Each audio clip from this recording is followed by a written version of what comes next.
Ford Fusion 2018 twin turbo, rear diff fluid change. Working on this right now. It's got 51,000 and change miles on it.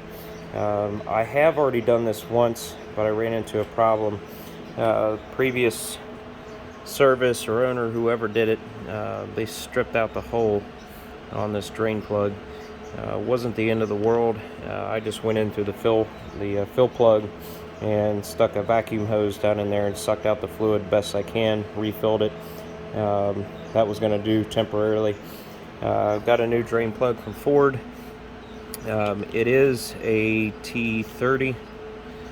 Double check here. Yeah, T30 is what it's supposed to be for the drain plug. I don't know if you can see here, but this thing is so rounded out, this thing just barely even fits in there. So I had to do it the old-fashioned way and give it a good old tapping. It wasn't too hard at all. Not bad, but I'm going to show you up underneath the car here what we're looking at. I'll be right back. Okay guys, so we're up underneath the rear diff. Your drain plug is right next to the mount on the driver's side of the vehicle. It's up a little ways.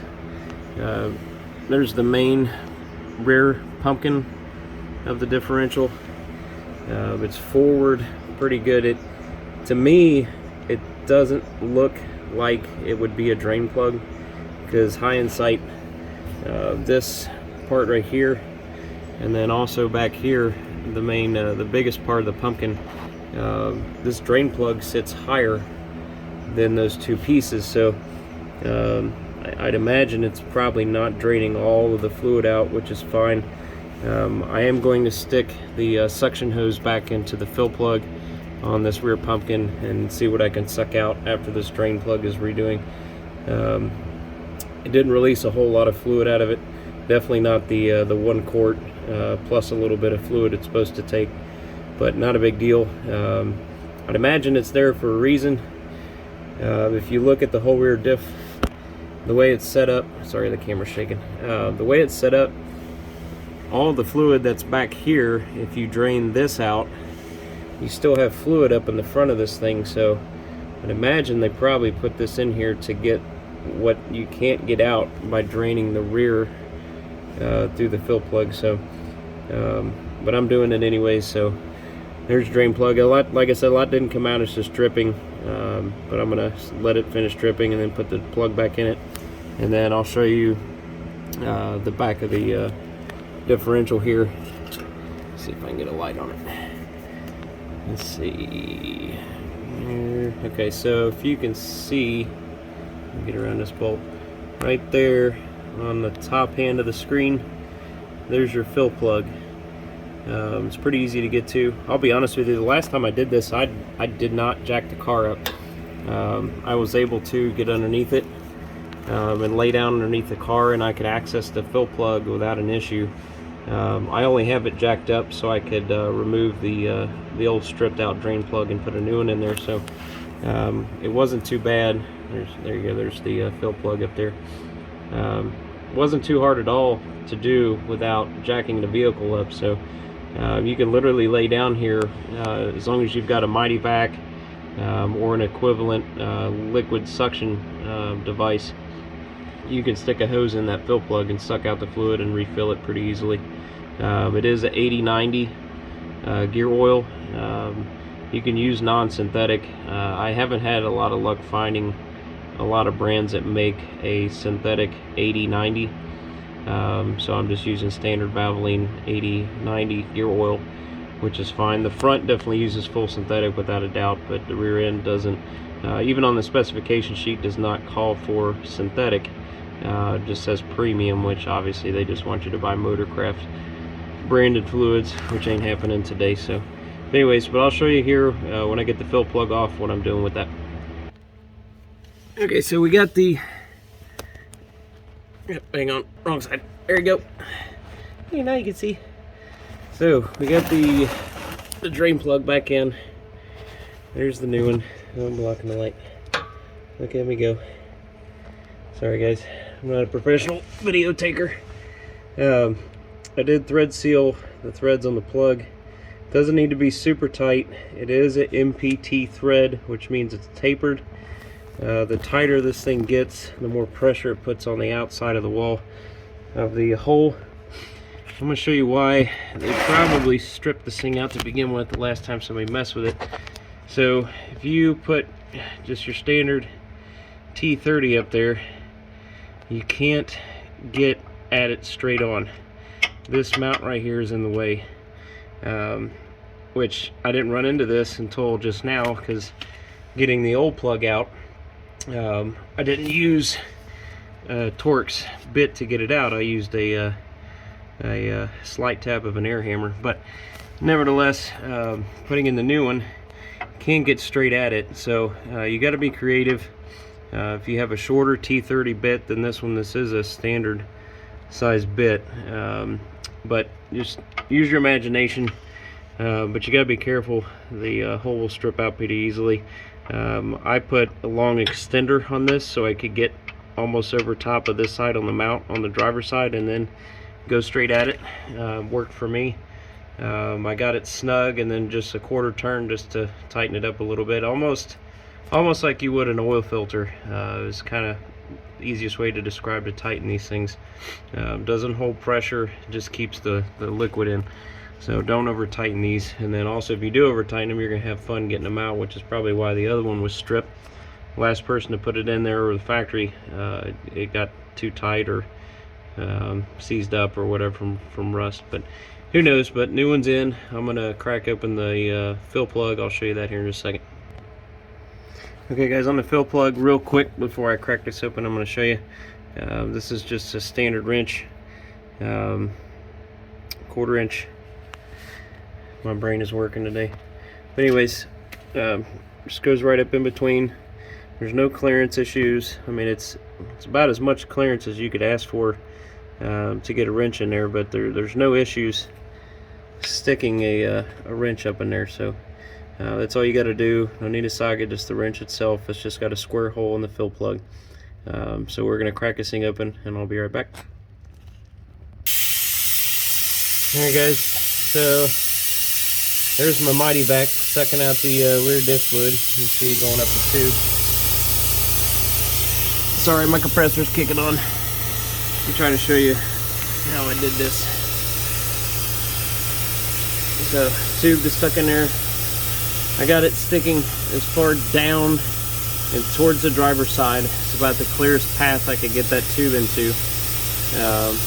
But we're just gonna let this thing suck and suck and suck and suck until it runs dry.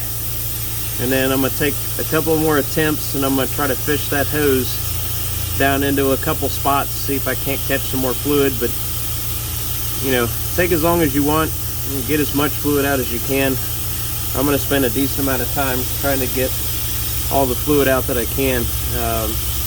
Like I said, this is my second time doing this in probably the last 10,000 miles. So I may do it a third time in the next year, and that'll help clean up a lot of the junk and metal shavings. Not metal shavings, but the metal dust, basically, as I call it, that sticks to the magnet. Try to clean up this rear diff as best I can, and I'm going to keep up on it probably once a year. I'm sure these rear differentials are expensive. The electronic clutch, the magnet clutch that's in these assembly, I'm sure is not cheap. So I'm going to do my best to keep the fluid in good shape. So, but we're going to sit here and let this thing suck all the fluid out. It will take a while. It is thick fluid, so I'm using this Mighty Vac here, which has got a decent amount of suction to it. So if you're using a hand pump to suck this out, it will take some time. So it is thick gear oil. But I'll get back with you as soon as I get this all sucked out, and we'll show you how we fill her up. Alright guys, it's probably been about 5 minutes. Still letting it suck. It's going pretty slow. I don't know if you can see the air bubbles moving through there. So just take some time and patience. Just let it suck it all out of there. Now, I do have a pretty long hose on this. To give me enough length on this hose, I'm actually using two hoses with another rubber hose connecting the two together. And then this hose here is really stiff, not very flexible at all. This rubber hose here is very flexible, so I have a piece of this bigger rubber hose at the end of it, so I can get up and into the fill plug. Works out pretty good. Didn't have any issues. Works great. So if you guys are using a setup like this is what I would do. But we're just gonna keep letting her suck the fluid out of here. It's about a 1.2 quarts. I've actually got the paper. Let me show you. Walk over here. Hang on, guys. Sorry. Let's see. So here's your chart. Focus. Hang on. There we go. So see, as you can see, 80/90 is for the rear. It just says premium rear axle lubricant. The front PTU does call for synthetic, so don't use anything else. But the rear 80/90 premium rear axle. Fill capacity about 1.2 quarts. It's easy on the rear. You just fill it up. Make sure the car is level. Just fill it up until it starts to seep out of the fill plug. And then once it's full and it seeps out of the fill plug, stop filling it up, wipe up the excess, and put the fill plug back on. That's all you got to do. As long as the car is level and you fill it up till it comes out of the fill plug, you filled up the rear diff. There's no rocket science to it. You don't need to measure out any fluid.